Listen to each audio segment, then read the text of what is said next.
Good afternoon, Wrestling Inc. Welcome here to the Wrestling Inc. YouTube channel, live cast, the first ever WINCLY live. It is me, your managing editor, Nick Hausman, and I am joined right now at this time by the one and only Justin LaBar. Justin, welcome to the WINCLY.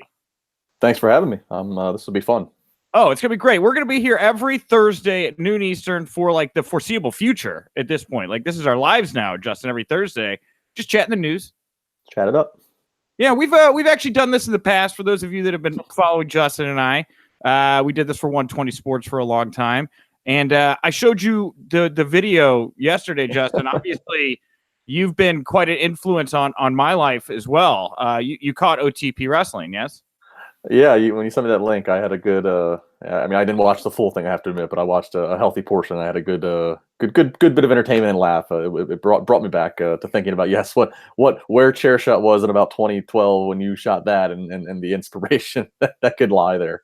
Well, and the thing is, right, Justin, Chair Shot Reality coming to an end. I wanted to start there and put that over. The final episode, was it today? Is it this weekend? When does it go out? Yeah, I'm filming it in about 4 hours from now, and that will all go out tomorrow on the Wrestling Inc. YouTube channel at some point tomorrow. I don't have the exact time, but we'll put all, I think it'll be 6 videos, 6 segments. So we'll put it all out for everybody to binge and enjoy. And we're having, Ghoulish is coming back, Eisenberg's coming up from Florida, Rennell. We're gonna have a lot of the guys from the past, so it'll be fun. We'll talk about a lot of things, and just for everybody that supported us for 430 episodes, 430 weekends. So that's 8 years plus.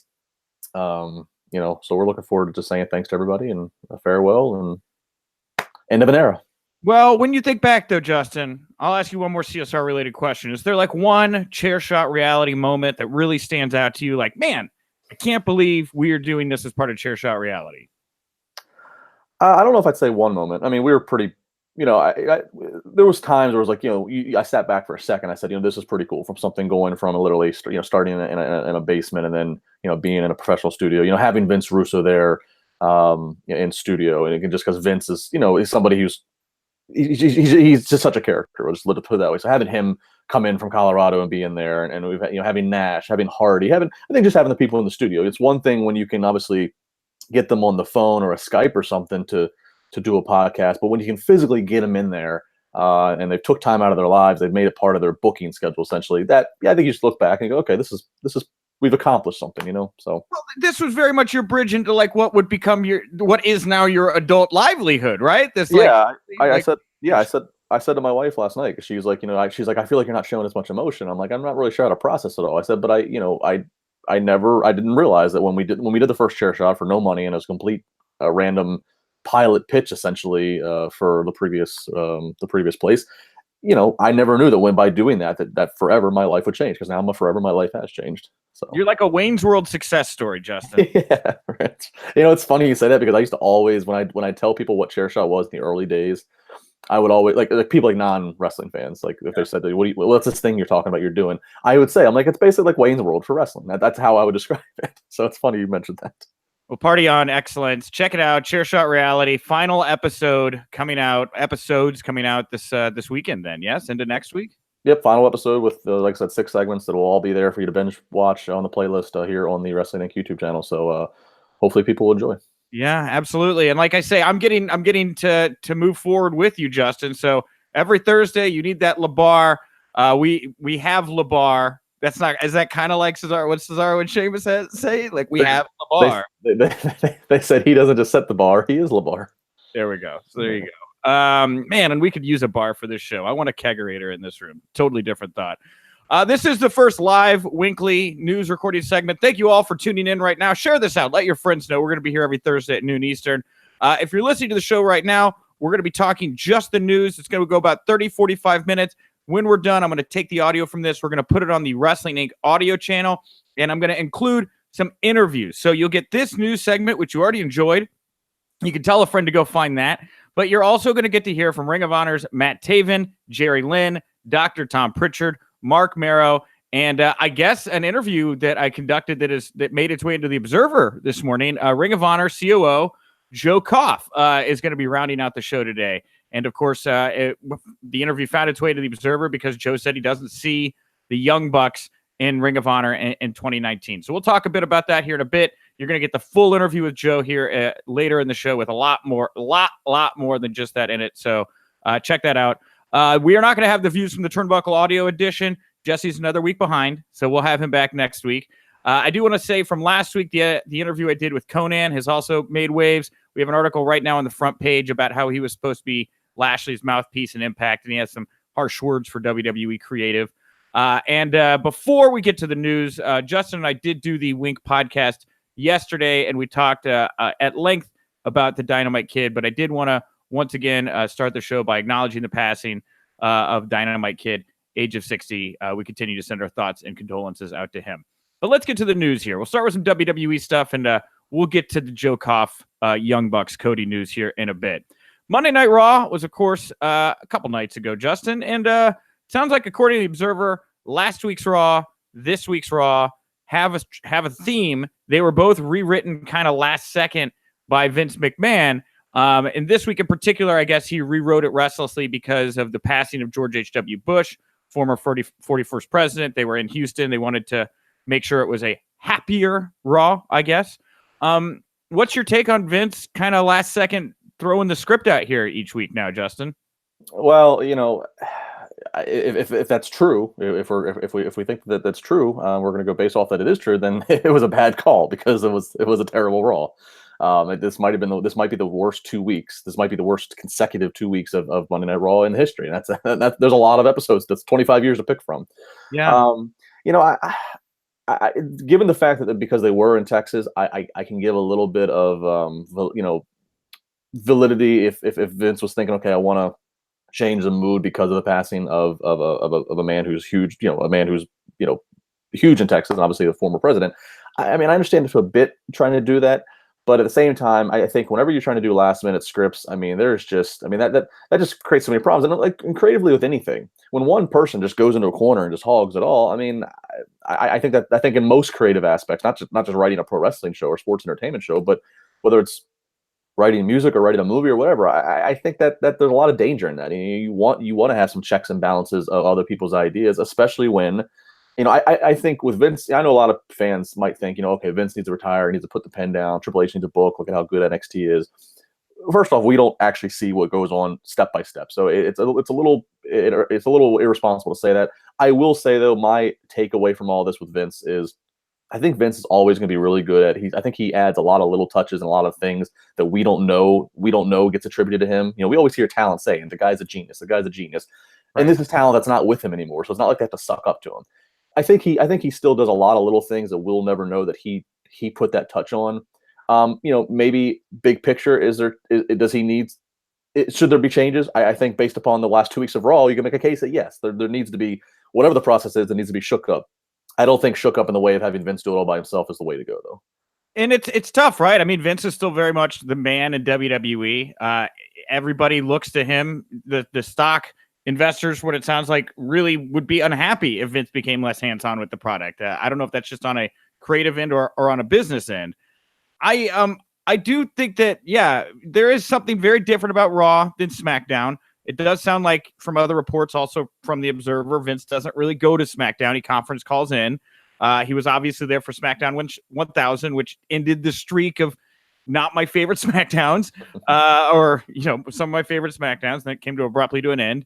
I don't know how you get through to this guy to step away. I think it's interesting that all due respect to George H.W. Bush, 41st president, I don't know how his passing affects storylines in the WWE universe. Right. That seems a little odd to me, if that is the reasoning why he's rewriting the show. Right.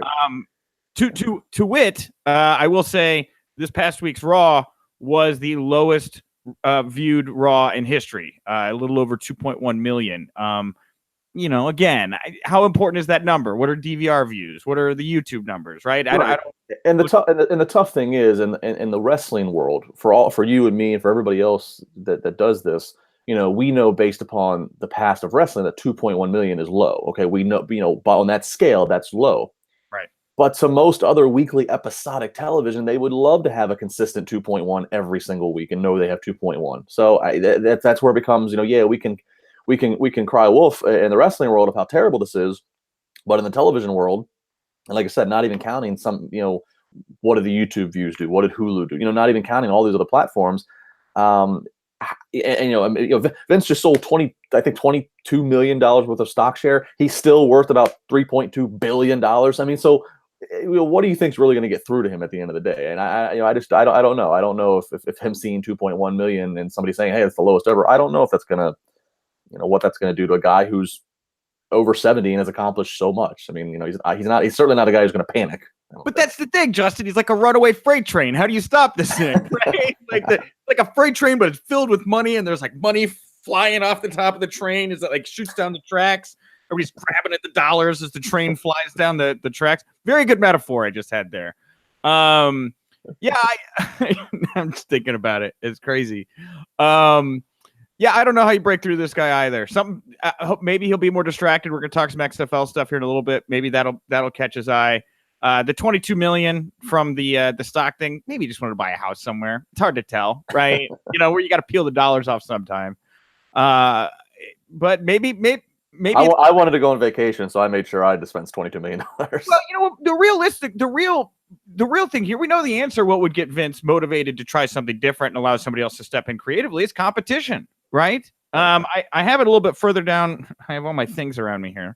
I have it a little bit further down the list here, but I'll toss the AEW updates into this. The Young Bucks confirming that they have talked with an investor. They want to keep their options open. They didn't really want to comment on it.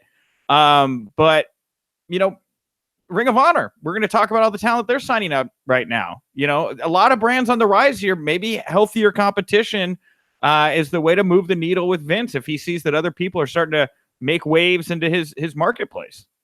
Perhaps, Vince is so battle tested. I mean, the guy was damn near out of business because of Ted Turner, and he survived that, and then squashed and purchased the competition. I don't know if there's any level of competition that could really shake and get Vince to react the way that we're hypothetically pitching here, unless somebody did try to go head to head. And I don't think anybody would find that to be a wise way to take their investment. I don't think. I know I believe TNA tried back in.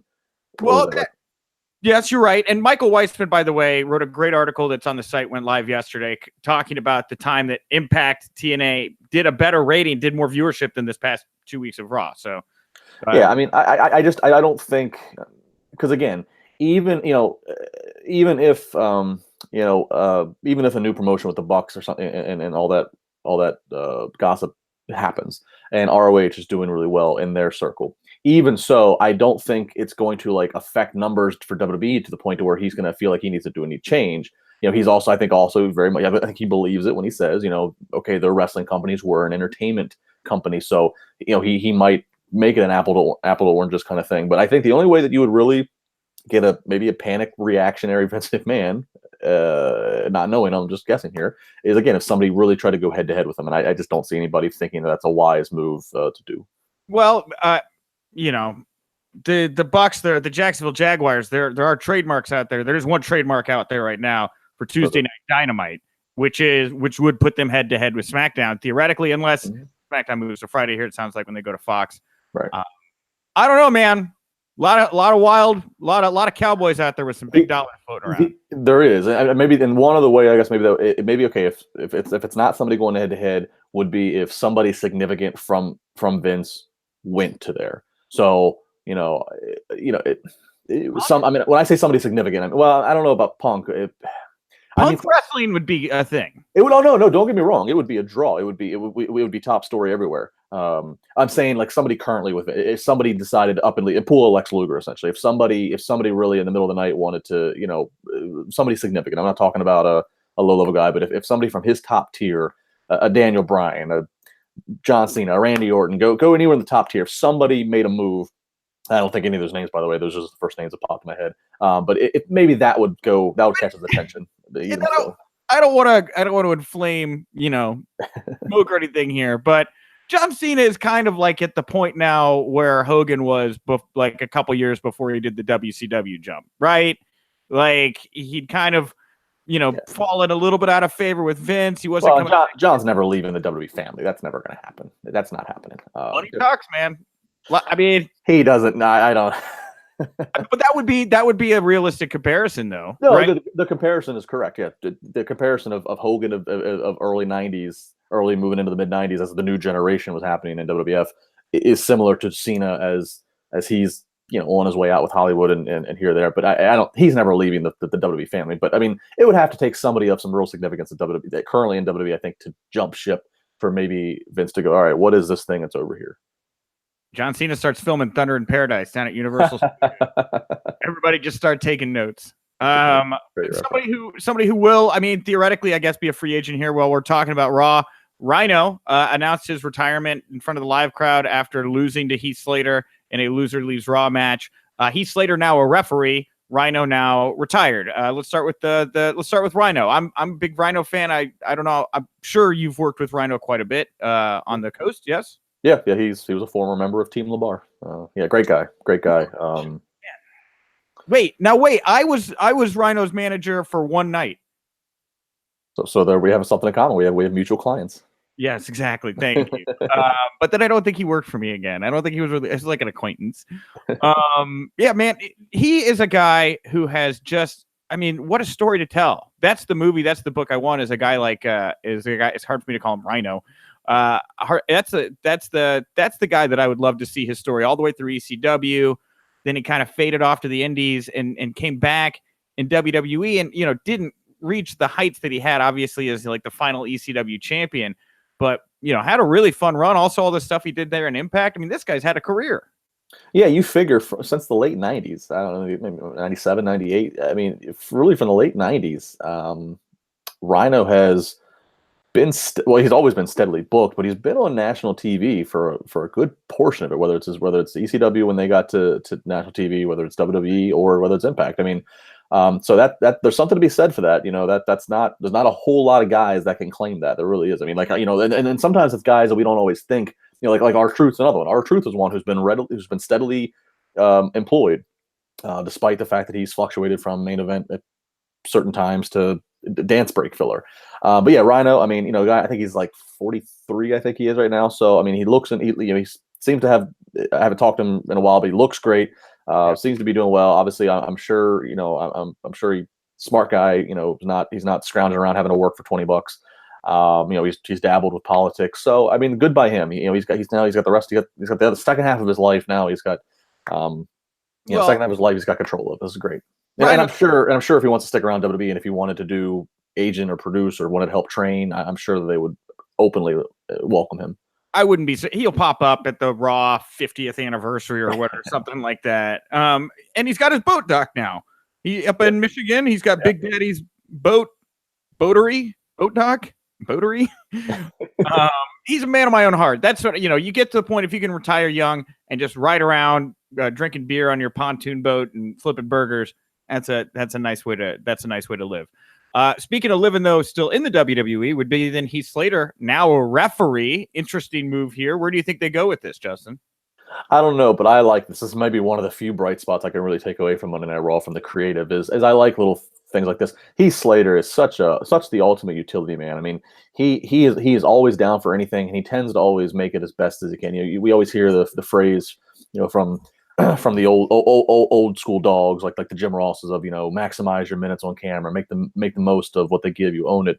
And I think back to I remember being at Raw 1000 in St. Louis years ago, and he was doing the whole thing building up to it where he was losing to the different legends. I mean, he's another one of those. He's consummate professional. You want to have him in your locker room. No, he's not going to be making or break at the gate in the house of what you're drawing, but just good, reliable guy to have. There's a lot of potential what they could do with this referee deal with him because he can do comedic acting. So there's a lot of fun that they could have with this. I brought it up the other day. I'll bring it up again. Jimmy Corderas on Twitter said, "Wouldn't it be great if Heath Slater was made the referee for Corbin versus Strowman?" How poetic that could be. Yeah, no, it's Jimmy K's got a point there. That'd be a great. Speaking of Strowman, PW Insider reported Strowman was backstage at Raw. That was even acknowledged on camera, which was bizarre. I don't know. I can't ever remember a time WWE has acknowledged like an online report as like news and it didn't come to fruition. It was a little weird. What do you think think's going to happen with Braun, Justin? Do you think he makes it to TLC? I don't. I think I don't. I think even just as a precaution, keep them off. Just to, I mean, because the worst thing you can do is come back too early and re-aggravate or make something worse. They're already down right now, not having Roman Reigns, so Braun and not having Brock every week. So I think at this point, get through TLC. You got enough other things on TLC to anchor the advertisement, for that show. I truly do. I know I've been asking for 2 years, but I truly do with no more Roman right now, and Brock Lesnar probably going into an octagon in the next year somewhere. I truly do think Braun Strowman's got to be the guy that's eventually going to pull this title off of Brock, maybe as soon as Royal Rumble. Well, at WrestleVotes, while we're talking titles here, reporting Seth Rollins was supposed to be dropping the IC title back when Dean Ambrose turned heel to Elias. No update on why the turn didn't happen. I don't know. Just an interesting note there when it comes to titles. It certainly seems like Elias could be benefiting from the IC title right now. I don't really feel like Rollins needs it. This feud with Ambrose kind of stands on its own. Yeah, that report, I'd heard something of the same thing. So yeah, but you're right. I mean, Elias, I mean, again, arguably right now, with no Braun, no Roman, I mean, Elias him and Seth are the number one baby faces basically on Raw. I don't know if Elias back up Finn. They're trying to heat Finn back up. Yeah, and let's see how committed they are to that. That seems to be a hot and cold kind of situation there. And I don't know if that's a Vince writing in the corner for himself. I don't know, but the Finn, ever since Finn got injured the night he won the Universal title, I feel like nothing has been. There's just been no steady commitment for one reason or another. 3 segments on Monday night. I did find that very interesting. If they're trying to do something with Finn. And lastly here, as far as Raw news goes, of course, the Raw Women's Division now helmed by Alexa Bliss. On Busted Open Radio, Mark Henry said he had heard Alexa was cleared to wrestle after talking to her. F4W now reporting Alexa not cleared to wrestle. Appears to be somewhere in the gray area right now. But as far as an authority character goes, I think she carries herself really well in the role. Take your time. I don't know what's in the cards for Corbin, but I don't hate Alexa Bliss as an authority character. I think she's actually pretty decent in the role. Yeah, she's good in the role. I mean, obviously, she's in her prime age-wise, so you don't want to miss out on her being able to be a performer. But yeah, obviously, health comes first. This is a bizarre. The history of this reporting here is a little bizarre because obviously Mark Henry, he's one of the talents still, essentially. So you producer. Yeah, so when you hear him say something, you're gonna think, okay, well, he's obviously getting it straight from Alexa. He's getting it from the horse's mouth. Right. Not, but at the same time, I don't want to discredit Meltzer and the Wrestling Observer. They do a lot, and they wouldn't put something out if they didn't think it was accurate. So I don't know if this is a case of somebody maybe fed bad information somewhere. I don't think Alexa would kayfabe or work Mark Henry. I don't know who the sources are that the Observer's using. So yeah, the answer is somewhere in between. But this is really bizarre. You don't often see a talent come out on a talk show or podcast and say something and kind of reveal something, and then a wrestling news source come out and say, no, that's incorrect. You just don't normally ever correct the talent. Well, and Alexa was down at the WWE Performance Center training with Mike Quackenbush this past week. So, I mean, if she's able to roll around in the ring and train, I would think that she's got to be getting closer to returning to action. I don't know why they would put her in that position to possibly re-injure herself. I mean, it's possible that both sources or both Mark Henry and the Observer both are right in some case. It might be a case where Mark Henry heard, yeah, she's about cleared, and maybe to an extent she's clear now to go back to do some training or whatever, but maybe the Observer dug a little bit deeper and said, well, she's able to do training and do what have you, but she's still not able to work. I don't know. The answer might be in between where both are technically right. It's just a matter of specifics to it. Well, I do know that we've reached out to WWE for clarification, have yet to get that clarification, but once we do, we will be sure to send it along. A little bit of Aleister Black news here. First of all, congratulations to him and Zelina Vega. They got married this past week. And the Observer also reporting that on that note, Aleister Black being considered to be brought up here to the main roster. I'm sure that his wife would like that, especially if they could be on the same brand together. And he's certainly a breakout character in NXT. What's your take here on an Aleister Black potential move from NXT to one of the main roster brands? Well, first I want to say, when I broke the story as an exclusive on Wrestling Inc. that they had gotten married, I was amused by the amount of comments on social or on the story or whatever of people who legitimately thought that Zelina Vega was with Almas. Andre de Almas just because she's He's gonna be pissed. He's gonna be pissed. I got a lot of entertainment out of reading those. But congrats to them. Yeah, I mean, Aleister Black. If you look at NXT, you certainly think, okay, who's one of the next guys to come up? I mean, he's a veteran. He's been in the business for a while. He's got experience. He's got a marketable look. So yeah, you'd think, okay, if you need fresh character, if you need fresh characters and fresh people to bring up, he certainly would be, I think, at top of the list. It goes back to the same question we've discussed. We discussed it some yesterday, and we'll continue to discuss it, which is, there's a certain bar and expectation from those who come from NXT, especially if they're guys or girls who were on the main event status, which Aleister Black is in NXT. It's one thing if you're a mid-carder, kind of, Lars Sullivan was a mid-carder, Elias was a mid-carder, and then go to the main roster. But, when you're a top dog, there tends to be more disappointment than not. Because Raw and SmackDown is booked different, it's presented different. There's a lot more room to lose quicker and more often. Characters translate differently than from the small, intimate, full sale audience every single week for TV versus a different 15,000 person arena every single week. So I'm excited for Aleister Black. I like the character, but as always, kind of waiting a little bit, waiting maybe for the other shoe to drop.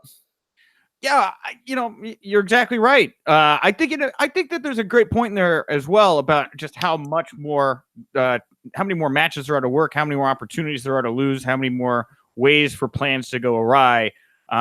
Different minefield there. But again, if he gets to travel with his wife on the road, I'm sure they'll both be very happy. XFL, Vince McMahon, huge press conference yesterday, made the official announcement, the XFL 2020, 8 cities, 8 teams, New York, Dallas, Houston, LA, St. Louis, Seattle, Tampa Bay, and Washington. They've made deals with stadiums and arenas throughout the country or in all 8 of those cities to put these games on. It sounds like it'll be a total of 10 games for the season, leading to some kind of playoff, I'm guessing. And on that note, Oliver Luck has been announced as the CEO and commissioner, and DomainNameWire.com has pointed out that the XFL has actually filed domains for 21 total cities. So while there are 8 cities right now in the XFL, we could be looking at some expansion here if the 2020 season goes very well. I'm sure you got to feel it. I'm in Chicago. You're in Pittsburgh. We didn't get cities. Yeah, but I'm a Redskins fan. I'm the Washington D.C. We need a football team that has a quarterback that's healthy. We talk at great length on my audio podcast, Wrestling Reality, this week, myself and Ticket Drew, and I think the 8 cities were well chosen. They were high population cities. That's just a no brainer right there. They're all playing. They're all playing in like most of the stadiums are stadiums that the NFL teams play in, so the legit stadiums. Not going to sell them out, but at least helps for perception of legitimacy. I do think, based upon reading the notes and listening to some of the press conference, I think what the XFL is going to have in their favor this go around is, last time when they did it last time, it was very one dimensional. It was just, okay, here's our football league, right? And then of course we've all heard how they mucked it up with making almost like storylines and all that stuff.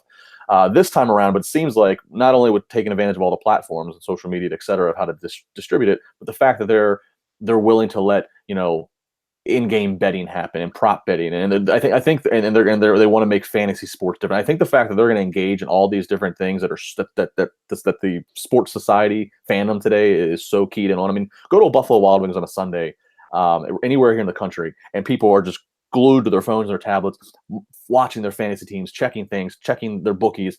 So I think if the XFL is going to embrace all that, this is going to help them get past and have more than just one season.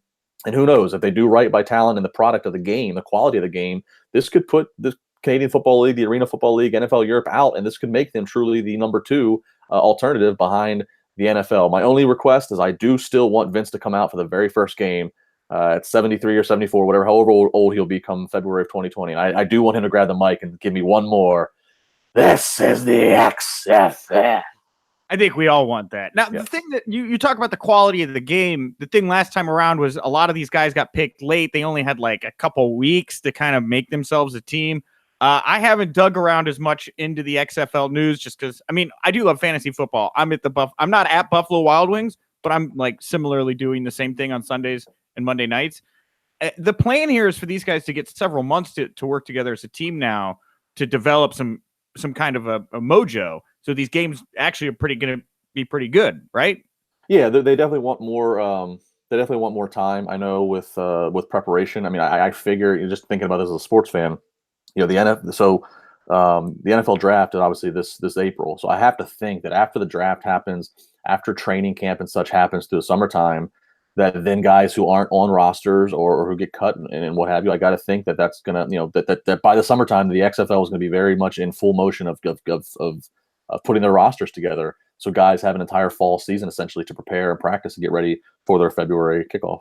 Now, I'm less clear on this. What's the legality of approaching a college athlete about what their post-college career looks like? Can you openly do that? I know that that's like really frowned on in high school sports. Can you do that in college? Yeah, I know there's communication with the college athletes. I don't know what the loopholes or how it's. I used to be around the Steelers every day as part of my job here in Pittsburgh. I'm not around them anymore, so I'm a little removed from the whole workflow and day to day. But yeah, I mean, you can have communication and try to figure out, okay, what's this athlete's plan. All the technicalities, I don't know that.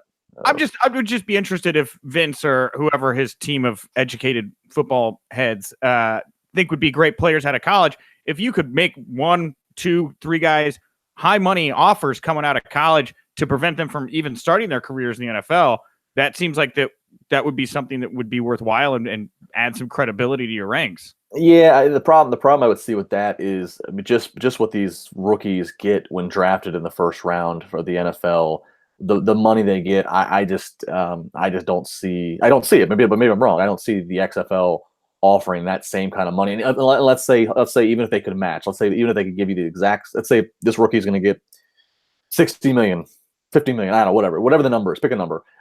Even if the XFL said we're going to give you that exact same to the dollar amount, it's okay. Go to the XFL, the thing that failed 20 years ago after 1 year, or go to the NFL that you've been watching since a kid and you've been a fan of one of the teams. The NFL still has that. It still is for a little kid. Is still probably more attractive. The XFL is attractive if the XFL is attractive if the NFL's kicked you out, or if the NFL says we don't want you. That's when the XFL becomes attractive. I don't know, man. The first year, maybe that'll change in 5 years. But for the first year, it's hard to want to put all your eggs in the XFL basket as an athlete.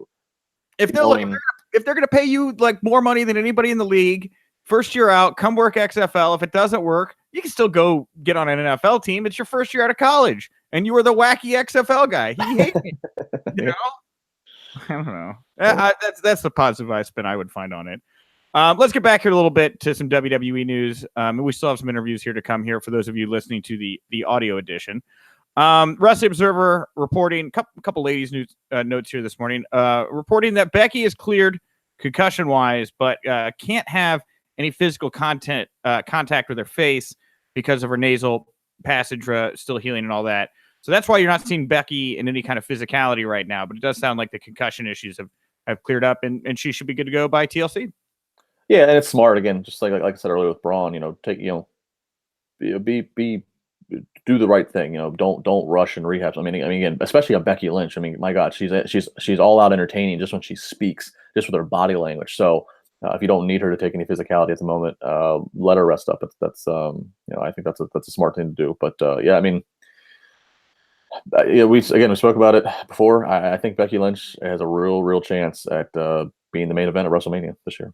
I hope so. Women are on display right now, Monday and Tuesday night. They both started off the show. Great time for women's wrestling in WWE. And on that note, the Observer also reporting this morning that WWE looking for another female pay-per-view idea to throw into the mix here in 2019. Obviously, Evolution was a huge success. Now we're talking Queen of the Ring, bringing back the King of the Ring, but with women, and you call it the Queen of the Ring. I love this idea, Justin. Tournaments always historically have done well for talent. For every Billy Gunn, there's a Stone Cold, but whatever. Was that part of the report that they're going to do a Queen of the Ring, or is that your idea? No, it says here there has been an idea. Okay. This was just this morning. The Observer dropped early this morning, so I tried to pepper in a couple of the news bits here. This has actually already been written up on the site here as well, our little synopsis. But Meltzer talked about the idea of WWE possibly bringing back the King of the Ring tournament, but as women's tournament, Queen of the Ring. It's just an idea they're tossing out right now because they're trying to think of another women's pay-per-view hook. I think it's a good idea. I think, I feel like a lot of fans clamor for the King of the Ring to return. I think depending on where they position it in the calendar year, you'd think maybe they'd put it on the opposite side of the calendar from if Evolution's going to remain an October thing, if you put it then maybe spring or early summer, this Queen of the Ring, if they did that, I think as long as they make it mean something, everybody be all for it. I think we all got pretty sick and tired of, okay, have a King of the Ring, and then somebody just acquires the King gimmick and they wear the crown and whatever. But I think if you make the winner of the King of the Ring, again, or Queen of the Ring, number one contender for a SummerSlam match or number one contender for a Money in the Bank match, just a number one contender, I think as long as there's an incentive there, I think you are going to be pretty safe on having a successful show there.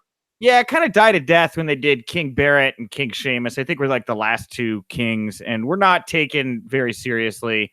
No. Booker T made it work. He was a great king, but I think that the women right now, you could do an eight women interesting field. You could do a 16 women interesting field right now. I think it's a great idea.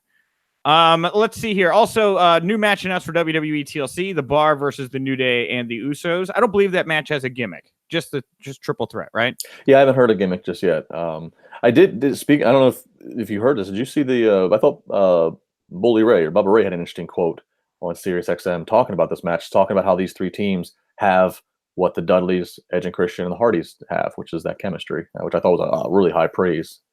I had not heard that, but as soon as you said it, it resonated with me. You're right. These three teams work, just so well together, and same kind of athleticism. The Bar, more stout, being able to catch these guys and, base from them, and the Usos are nuts. I love those guys.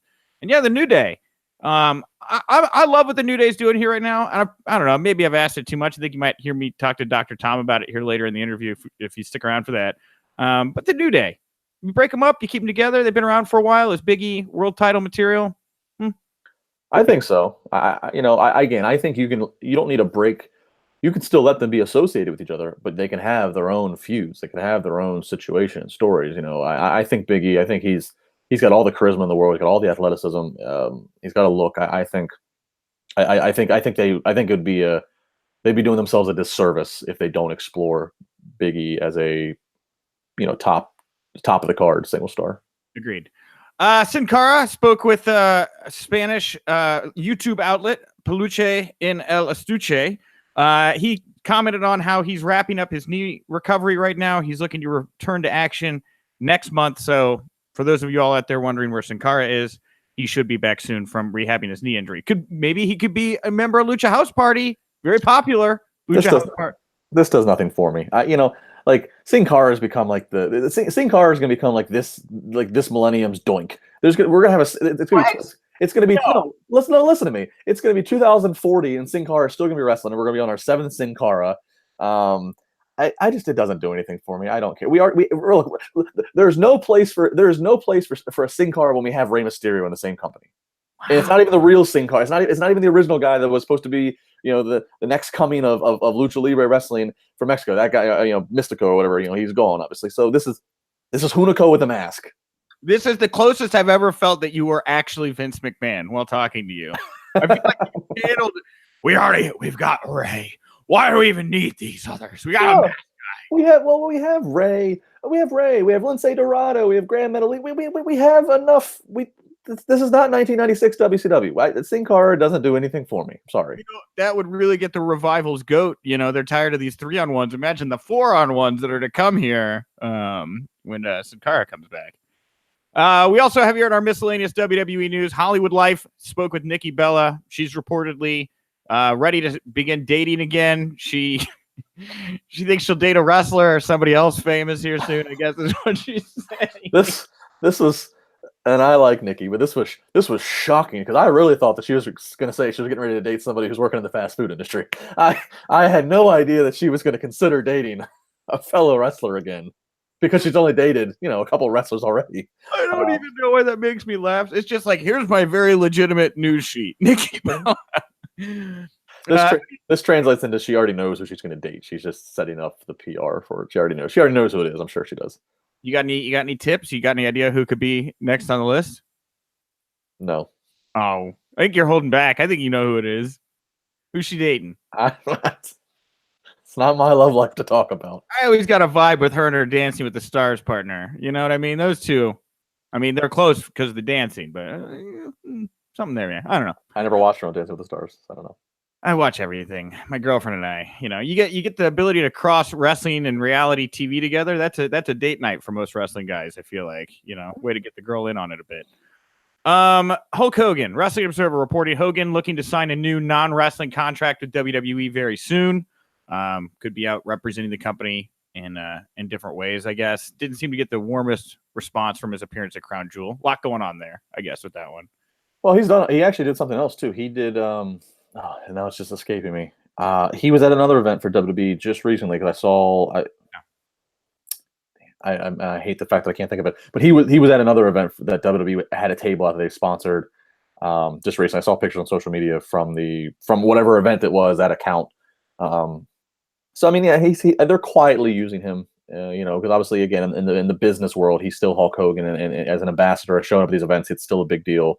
They're not, so they're quietly using him. They're going to continue to quietly use him, and of course, he's going to continue to tease that he's going to have one more match. Yeah, and we'll see how this plays out in the coming years. I mean, we're just now seeing Hulk Hogan being reintroduced to the WWE universe. It will be interesting to see 2019 play out with that relationship.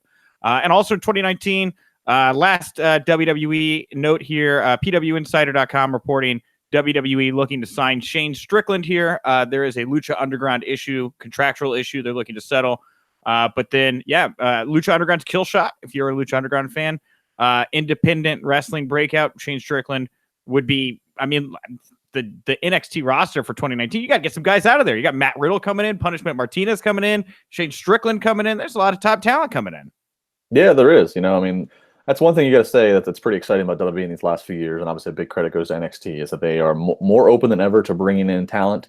Now, what they do with the talent after the fact is a separate situation, but they're more open than ever to bringing in talent. I like the fact they're letting these guys keep their names that they're established on. That once upon a time that was unheard of that WWE would do that.